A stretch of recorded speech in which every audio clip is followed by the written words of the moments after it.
Jumpa lagi kita di acara Kick Andy. Kali ini saya hendak bercerita tentang orang-orang yang bisa mengubah lingkungan dari yang kumuh menjadi sesuatu yang lebih positif, lebih bersih, lebih rapi.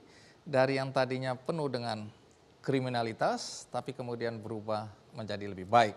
Siapa mereka? Ada 2 arsitek dan 1 mahasiswa yang akan bercerita tentang apa yang mereka lakukan untuk membantu saudara-saudara kita yang kurang mampu. Kita mulai dulu dari Yusing.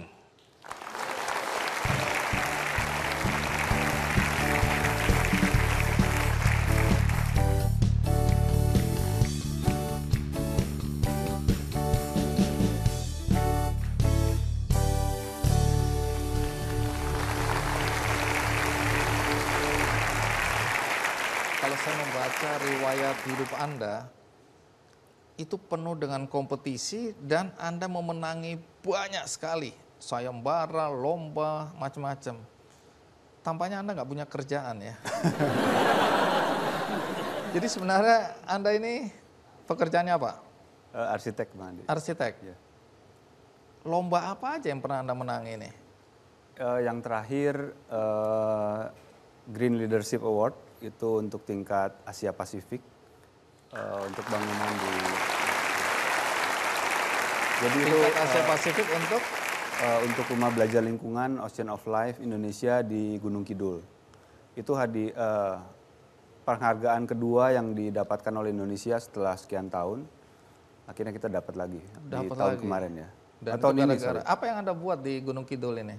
Jadi ada satu fasilitas rumah belajar lingkungan, Iya. tempat masyarakat dan sekitarnya bisa didampingi oleh teman-teman dari Ocean of Life untuk bercocok tanam dengan organik begitu. Kami membuat fasilitas bangunannya dengan material yang sangat sederhana, apa yang ditemukan di sekitar lokasi. Jadi menggunakan rumah limasan bekas, ada kayu akasia yang banyak sekali di sana dan terlalu banyak sehingga kita harus kurangi karena dia invasif begitu. Jadi kita pakai kayu akasia, kita menggunakan batu kars karena tanahnya batu bertanah begitu, karena lebih banyak batunya dibanding tanahnya. Lalu kita menyaring air bekas pakai, difilter untuk dipakai kembali untuk menyiram kebun. Ada juga biodigester, membuat biogas dan pupuk organik. Karena banyaknya pupuk organik ini sehingga 50% kelompok tani yang tinggal di sana di sekitar Ocean of Life ini sudah tidak lagi pakai pupuk kimia. Wow, Kira-kira dan itu begitu. menang di kompetisi Asia Pasifik ya? Iya, benar. Menarik. Anda lulusan mana sih? Arsitektur ITB. Terakhir kalau lihat apa yang Anda lakukan adalah sebuah gerakan ya. Ada gerakan rumah murah, ada gerakan papan untuk semua orang ya. Termasuk saya lihat Anda bawa buku itu. Iya, Bang Andi. Ini buku saya, Rumah Murah. Iya. Tahun 2009 kami Mimpi menulis. rumah murah. Ya. Oh, ini waktu zaman Anda susah dulu ini ya. Iya. Sama mimpi kita kalau gitu ya. Ya, Hampir salaman banyak dulu, salaman. masyarakat. Iya. Masyarakat Indonesia banyak yang bermimpi terus pengen punya rumah. Iya. Tetapi sangat susah begitu ya. Untuk mewujudkannya Iya. ya. Anda pernah bikin atau pernah mendesain dan melaksanakan rumah seharga 50 juta. 20 juta. 20 juta? Iya. Ini rumahnya Barbie atau apa? Rumah manusia? Rumah manusia. Nah, nanti cerita ya. Oke, ini saya bersama teman-teman arsitek, Buku apa? Stensil Arsitektur. Stensil Stensilan. Arsitektur, Bang Andi. Oh, aduh kaget. Zaman mahasiswa dulu saya sering baca stensilan. Aduh, jantung saya nyaris putus. Saya pikir stensilan apa? Oh, stensilan arsitektur. Kenapa disebut stensilan? Supaya cepat diproduksi dan Iya. terutama kita pengen menjangkau arsitek dari berbagai daerah di Indonesia yang biasanya tidak diliput oleh media-media arsitektur yang ada di pusat. Jadi pesan apa yang paling utama di buku ini? Kami ingin mengajak arsitek untuk membaca dan menulis apa yang perlu kita pikirkan, apa yang perlu kita bicarakan bersama-sama supaya ada kritik dalam dunia arsitektur agar perkembangannya menjadi lebih baik. Karena selama ini kritik di dalam dunia arsitektur kurang tumbuh dengan baik begitu. Ini dijual atau dibagi-bagikan? Dijual. Baik, nanti cerita soal rumah murah, gerakan yang Anda lakukan, bagaimana perubahan yang terjadi di lingkungan di mana Anda juga berperan di situ. Tapi sebelum kita lanjutkan, kita simak dulu liputan berikut ini.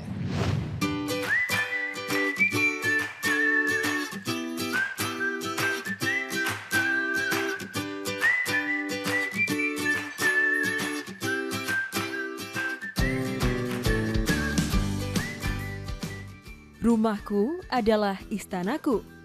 Memiliki rumah impian dengan biaya murah merupakan mimpi semua orang. Namun kenyataannya, masih banyak orang tak memiliki hunian sehat dengan konstruksi arsitektur yang baik karena jasa arsitek dianggap hanya bisa digunakan oleh mereka yang berduit. Seorang arsitek asal Bandung, Yusing, berupaya menepis anggapan tersebut. Bersama rekan-rekannya di studio Akanoma, sejak tahun 2008, pria kelahiran Bandung, 5 Juli 1976 ini mewujudkan mimpi orang-orang dengan dana terbatas untuk bisa memiliki hunian cantik melalui program Rumah Murah. Caranya dengan memanfaatkan material daur ulang yang ramah lingkungan serta mengaplikasikan kearifan budaya lokal di setiap desain yang ia ciptakan.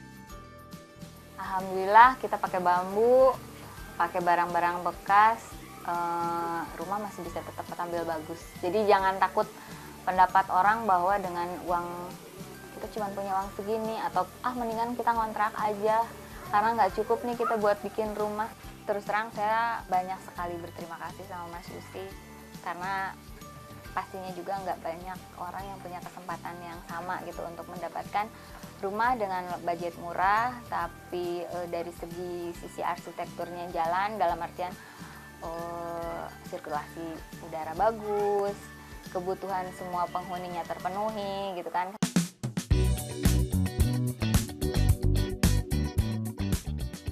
Di tahun 2012, Yusing juga membuat program filantropi bernama Papan untuk Semua bagi masyarakat miskin di Indonesia. Saya tahu Pak Yusing, dia lebih mengutamakan itu orang-orang yang budget rendah, jadi budget terbatas. Itu dia utamakan, yang saya tahu itu. Jadi ada sisi sosialnya dia gitu yang lebih dia dulukan. Kini, ada 42 rumah murah didirikan oleh Yusing dan tim Akanoma di berbagai wilayah di Indonesia. 3 rumah dibangun melalui program filantropi Papan untuk Semua. Kedepan, Yusing ingin terus bisa bermanfaat bagi banyak orang. Karena baginya, ilmu arsitektur tak hanya untuk mereka yang berkantong tebal, tetapi bisa bermanfaat bagi siapa saja. Tak terkecuali kaum papa.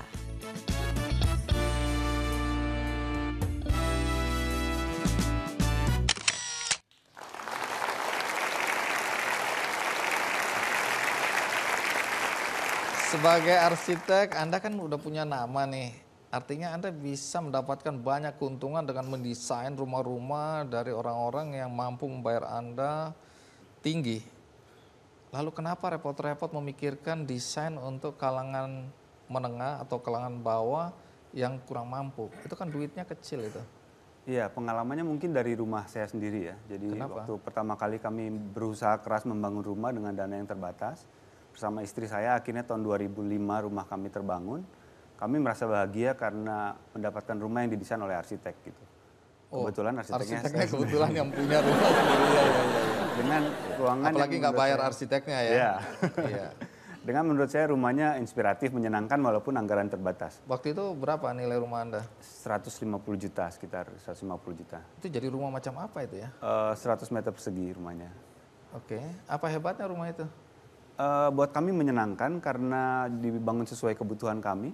Banyak menggunakan material yang tanpa finishing begitu, perawatannya sampai hari ini tidak pernah mengecat karena memang tidak pernah dicat begitu. Itu karena tidak mampu atau Memang salah satu bagian untuk supaya perawatan rumah tidak terlalu mahal. dari bahan apa itu? Acian, semen biasa. Oke. Lalu ada sebagian kita pakai tangganya menggunakan papan pinus bekas peti kemas begitu. Dari situ Anda mulai terpikirkan untuk membantu. Ya, rasa senang ini kita bisa punya rumah begitu dengan didesain serius begitu yang ingin kita bagikan supaya sebanyak mungkin kalangan menengah ke bawah di Indonesia juga punya kesempatan rumahnya inspiratif didesain oleh arsitek begitu. Oke, jadi mereka yang tidak mampu juga berhak mendapatkan rumah yang didesain oleh arsitek ya. Selama ini kan mereka ya seadanya. Kadang-kadang membangun rumah tumbuh ya, tumbuh miring ke kiri, miring ke kanan gitu ya. Walaupun tumbuh tapi kacau itu ya. Nah Anda mencoba dari sejak awal menyiapkan satu rumah yang bisa diakses oleh mereka yang kurang mampu, begitu? Ya. Juga saya memang sejak masa kuliah bertanya ya, buat apa sih saya hidup gitu ya. Jawabannya apa itu, menarik nih ya. Ya, itu saya tanya waktu saya stres sebetulnya masuk arsitektur, ternyata susah begitu. Iya, ya. Saya pikir saya nggak usah usus stresnya kenapa, tapi pokoknya stres, terus Anda bertanya untuk apa saya ya, hidup. dan pertanyaan ini terus saya cari jawabannya ketika saya menjadi arsitek. Sampai sekali waktu saya menemukan sepertinya saya harus membantu desain rumah murah, karena rumah itu kan kebutuhan dasar bagi masyarakat kita ya. Dan saya percaya kalau rumah yang didesain dengan baik dan inspiratif itu bisa membuat hidup orang menjadi lebih baik dan inspiratif begitu. Dan ini juga proses saya belajar banyak hal tentang persoalan rumah, tentang potensi berbagai jenis material sumber daya alam yang ada di Indonesia yang ternyata sangat kaya sekali. Justru ketika saya melayani desain rumah murah, secara arsitektur ilmu saya justru bertumbuh lebih pesat karena saya lebih banyak belajar sebetulnya. Oke, memikirkan cara memecahkan bagaimana dengan bahan yang murah menghasilkan rumah yang nyaman, indah, dan membuat penghuninya bahagia ya. Menarik, karena saya dengar Anda pernah bantu juga tukang ojek, terus Ada yang kerjanya serabutan sudah. pekerja bangunan kalau nggak salah ya. Nanti ada cerita ya, termasuk rumah yang 20 juta itu. Saya pesen 7 ya. Bagaimana cerita selanjutnya tentang using yang peduli pada masyarakat kelas bawah dalam konteks bagaimana mendapatkan papan yang layak. Ikuti terus Ki Candy.